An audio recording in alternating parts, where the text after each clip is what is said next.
Breaking news on the 9th day of the escalating conflict. Israel has unleashed a punishing wave of strikes on Iran's oil infrastructure, igniting massive fires across Tehran. Eyewitness reports from Tehran describe towering plumes of smoke and fireballs lighting up the night sky as fuel depots in the provinces of Tehran and Alborz are targeted.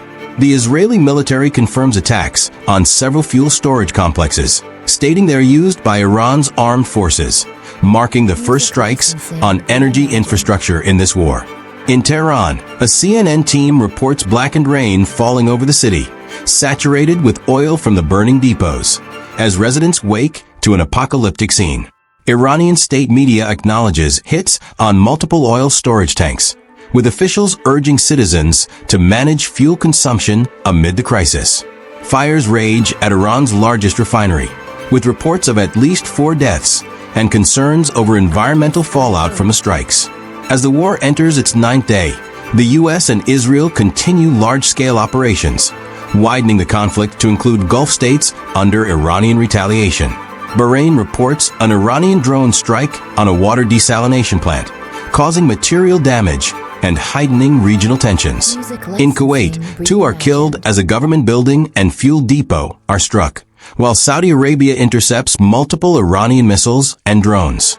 The UAE and Qatar report intercepting Iranian projectiles, as the Gulf faces a fresh wave of attacks amid the broadening war.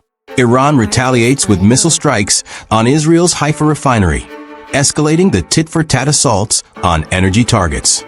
Official statements from Tehran blame the U.S. and Zionist regime, vowing continued resistance despite the punishing blows. China warns that the flames of war are spreading across the Middle East, urging restraint to prevent further spillover.